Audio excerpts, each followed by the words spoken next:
करवाए जा रहे हैं कि हो जाते हैं ऑटोमेटिक, वो कैसे जाएंगे ऑटोमेटिक? एक साल जब हिंदू लोग जब अपने धार्मिक कार्य को जब करने के लिए जाते हैं तो मुसलमान लोग जो है कि उस काम में बाधा देने का प्रयास। सभी को जागरूक रहने की जरूरत है क्योंकि देश में बहुत स्थिति गड़बड़ है।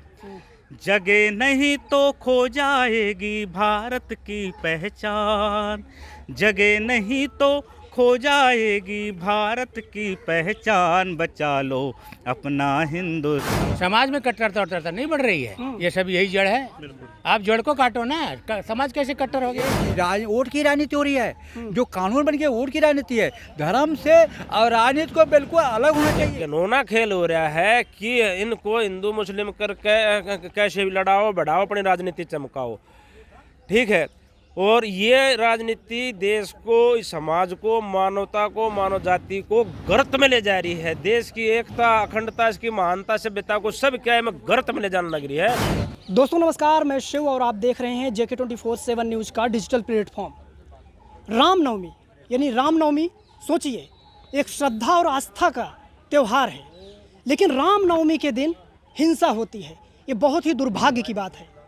पश्चिम बंगाल, बिहार, हावड़ा में सबसे ज़्यादा हिंसा हुई और बिहार के कई इलाकों में लगातार हिंसा जारी है। तो इंटरनेट बंद है, कहीं सेवाएं बंद हैं। तो कुछ लोग हमारे साथ हैं कि आखिर ऐसे मौके पर इस तरह की गतिविधियां कैसे देखते हैं। क्या नाम है आपका? मेरा नाम डॉक्टर प्रोफेसर NP सिन्हा हुआ। मैं दिल्ली यूनिवर्सिटी में रिटायर्ड प्रोफेसर हूँ। ये कैसे देखते हैं हिंसा हो रही है, वो भी रामनवमी के दिन? ये रामनवमी के दिन जो इस तरह की हिंसाएं जो होती हैं, ये प्रत्येक साल का ऐसा ही नियम है। प्रत्येक साल जब हिंदू लोग जब अपने धार्मिक कार्य को जब करने के लिए जाते हैं तो मुसलमान लोग जो है कि उस काम में बाधा देने का प्रयास करते हैं। और ये मैं प्रत्येक साल से देखता आ रहा हूँ। नहीं, आपने तो धारणा बना ली कि एक पक्ष के खिलाफ की वो बाधा डालते ही हैं। ऐसे थोड़ी ना, जो हिंसक होते हैं वो दोनों पक्ष के होते हैं। नहीं, ऐसी कोई बात नहीं है। मतलब मुसलमानों का तो मेन टारगेट ही है कि हिंदू के मतलब धर्म को खराब करना, वह हिंदू के त्योहारों को खराब करना, ठीक है। नहीं, मुसलमानों का पहले से ही ध्येय बना हुआ है और इसी उद्देश्य को लेकर के चलते हैं। तो प्रत्येक जो भी हम लोग जो धार्मिक जो काम करते हैं उसमें वो लोग बाधा देने का काम करते हैं। नहीं, कट्टरपंथ जो है वो समाज के लिए घातक होता है, ये आप भी जानते हैं, हम भी जानते हैं। बिल्कुल जानते हैं। लेकिन आप एक विशेष समुदाय का नाम ले रहे हैं, तो ये कट्टरपंथ ही तो हुआ।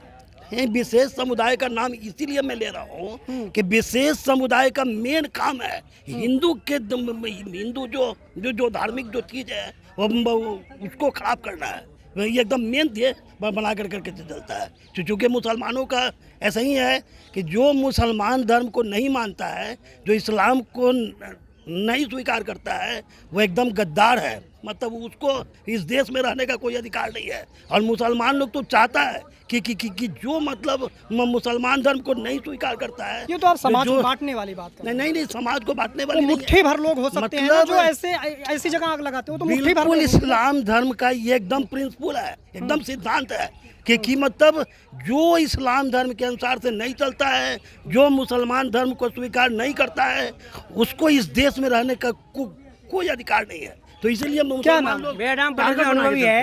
कैसे देखते हैं? मैं ये देखता हूँ कि हमें जुलूस लगाने पहले सोचना चाहिए, हमें वो माइंड होना चाहिए विचार आगे क्या होगा, वो सोचना बहुत जरूरी है। जब तक वो नहीं सोचोगे आप कामयाब नहीं होंगे।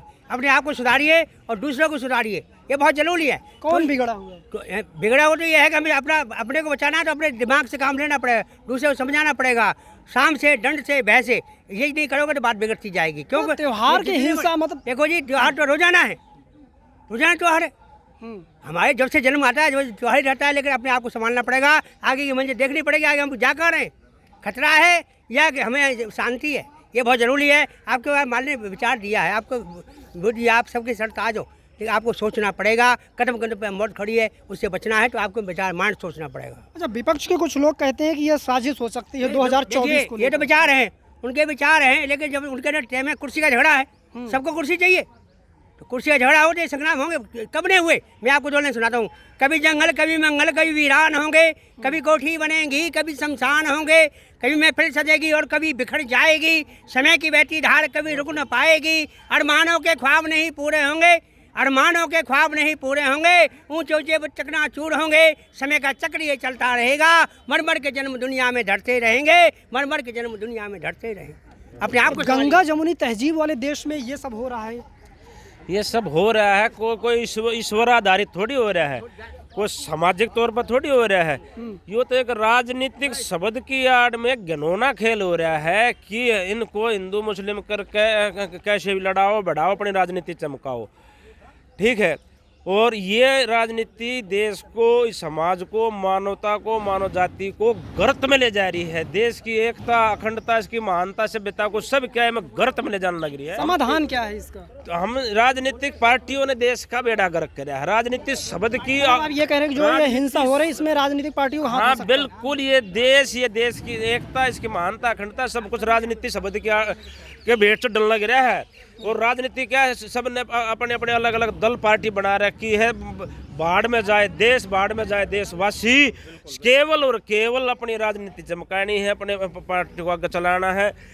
पैसा पैसा से सत्ता, सत्ता से फिर पैसा, पागल हो रहे हैं, फ्यूज उड़ रहे हैं। ये किस दशा में जा रहे हैं इनको पता नहीं है, दशाहीन हो रहे हैं। इनको पूरे राजनीतिक तंत्र को दशा देनी आज अति आवश्यक हो गई है, वरना देश उस महावनाश गर्त में चला जाएगा जहाँ से वापसी की कल्पना ही मात्र कल्पनाएं रह जाएगी। पता ना कितने सदियों युगियों लग जाएंगे, ये भारत देश नहीं बनेगा। आज युवा भारत जमाने से लबालब भरा है। शाम तक सवाल ये है कि समाज किधर जा रहा है? रामनवमी के दिन ऐसी हिंसा होती है, जुलूस होता है और दो तीन दिन रुकती नहीं हिंसा। ये श्रीमान जी, लाखों लोगों की कुर्बानियों से हमारा देश आजाद हुआ। लेकिन जिस समय कहा था महात्मा गांधी ने कांग्रेस डिजॉल्व कर दो, लेकिन 30 जनवरी 1948 को उनको गोली मार दिएगा। एक बन गई कांग्रेस। कांग्रेस जो है, कांग्रेस आज constitute by Hume British governor to save of the British company not for India. संविधान में पार्टी शब्द नहीं है। पार्टी का नाम लेना भी सौगात के बराबर है। ये पार्टी से पार्टीशन हुआ, अखंड भारत का खंड हो गया। इस हिंसा में पार्टी वाली बात कहाँ से? नहीं, पार्टी से ही ये वोट की राजनीति हो रही है। जो कानून बन गया वोट की राजनीति है। धर्म से और राजनीति को बिल्कुल अलग होना चाहिए। अगर देखिए, संविधान का आर्टिकल 50 ने कहता है no discrimination on account of religion, race, caste, language, sex, place of birth. और आर्टिकल 19 कहता है कि धर्म को अपने आप को मानने के लिए। धर्म क्या है? धर्म ये धर्म नहीं है, ये पंथ है। पंथ जानते हो? धर्म क्या है? धर्म जानते हो क्या है? मानव धर्म, राष्ट्र धर्म, पति पत्नी का धर्म, पुत्र पिता का धर्म, और इसके बाद आप देखिए गुरु धर्म, राष्ट्र धर्म, और अग्नि, जैसे अग्नि जो है। समाधान क्या है इसका? समाधान इसका ये है, मरता कार्यकर्ता मरता, किसी चाचा मरता, किसी जीजा मरता, किसी समधी मरता, किसी दामाद मरता, किसी का पति मरता, उजड़ता है, किसी का सुहाग उजड़ता। और मैं कहना चाहता हूँ कि जो वहाँ के नेता हैं, जो वो सरकार चला रहे हैं, उनको फांसी की सज़ा देना चाहिए। अब जब तक ऐसा नहीं होगा और हम लोग आएंगे, नेतागिरी करना भुलवा देंगे। और कैसे देख रहे हैं? क्या नाम है आपका? मेरा नाम है कृपा शंकर पांडे। पांडे जी, कैसे देख रहे हैं? भारत वो देश जहाँ अलग अलग धर्मों के लोग रहते हैं, एक दूसरे के त्योहारों में शरीक होते हैं, लेकिन ऐसा लगता है कि माहौल कुछ ऐसा बन रहा है कुछ दिनों से, कुछ सालों से। भारत ही नहीं, बहुत सारे देशों में तरह तरह के लोग रहते हैं। हर धर्म के लोग हर देश में रहते हैं, भारत में ही नहीं रहते। आप जाएंगे देखेंगे, मैं भी एक कंट्री में था, मुस्लिम कंट्री में था, बहरीन में सालों रहा। वहाँ पे सारे धर्मों का आदर है। वहाँ के किंग ने सारे धर्मों की एक यूनियन बना दिया है और सारे धर्म के लोगों को भेजते हैं बाहर, ये बताने के लिए कि देखो हमारे देश में सारे धर्म के लोग एक साथ कैसे रहते हैं। तो उनका मॉडल क्यों नहीं लेते? वहाँ पे पार्टियाँ नहीं है ना, वहाँ पे दादागिरी नहीं है ऐसे कि पार्टी बना लिए, गुट बना लिए, झगड़े करवाए। वहाँ पे एक किंग है। तो आपको लगता है कि झगड़े करवाए जा रहे हैं?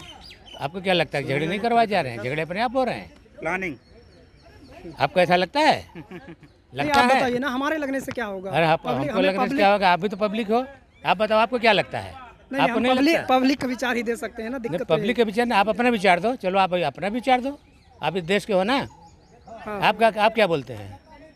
करवाए जा रहे हैं, हो जाते हैं ऑटोमेटिक। हो कैसे जाएंगे ऑटोमेटिक? लगता नहीं कि समाज में कट्टरता बढ़ रही है? समाज में कट्टरता नहीं बढ़ रही है, ये सब यही जड़ है। आप जड़ को काटो ना, समाज कैसे कट्टर हो गया? हम तो कट्टर नहीं है, आप भी कट्टर नहीं है, ये कट्टर नहीं है। सब धर्म के लोगों को मानते हैं, सब धर्म मानते हैं, हर आदमी मानता है। कौन किसको इज्जत नहीं देता है? हर आदमी इज्जत देता है। गड़बड़ी कहाँ है? वहाँ गड़बड़ी है, उसको हटाओ वहाँ। मैं हमेशा एक बात बोलता हूँ, सभी को स्वामी विवेकानंद के विचार फॉलो करना होंगे। स्वामी जी हमेशा बोलते थे कि हर भारतवासी मेरा भाई है, हर भारतवासी मेरा प्राण है, हर भारतवासी मेरा बचपन का झूला है, और सभी देवी देवताओं को भूल कर भारत ही हमारी माँ है ना। उसी भाव के साथ सभी संगठन सभी समुदाय चलें तो देश से ये हिंसा वाला वातावरण अपने आप खत्म हो जाएगा। और दो बातें और मैं बोलना चाहूँगा सर, इस समय सभी को जागरूक रहने की जरूरत है, क्योंकि देश में बहुत स्थिति गड़बड़ है।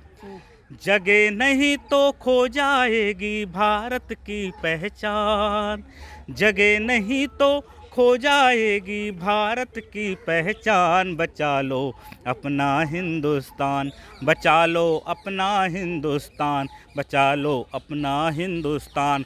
सभी को, सभी कम्युनिटी को, सभी धर्म को, सभी जाति को, केवल भारत, अपने आप को भारतीय और भारत में होना पड़ेगा, तभी हम इस देश को, जो हम बोलते थे ना, एक टाइम हमारा विश्वगुरु था, हम दुनिया को शिक्षा देते थे, हम दुनिया में टॉप पे थे, वास्तव में हम उस स्तर तक पहुंच सकते हैं। यही मेरा सभी को संदेश है। जय हिंद, जय भारत। तो ये दिल्ली में मौजूद था मैं, दिल्ली के जंतर मंतर पर। यहाँ पर हमारे साथ कुछ लोग थे। सवाल यही था कि आखिर त्यौहार के दिन, रामनवमी जैसे मौके पर इस तरह की घटना होना, हिंसा होना, यकीनन ये देश के लिए दुर्भाग्य है, समाज के लिए दुर्भाग्य है। दोस्तों, इस पूरे सभी की ये राय सुनने के बाद आप क्या कहना चाहेंगे? अपनी राय कमेंट बॉक्स में ज़रूर बताएं।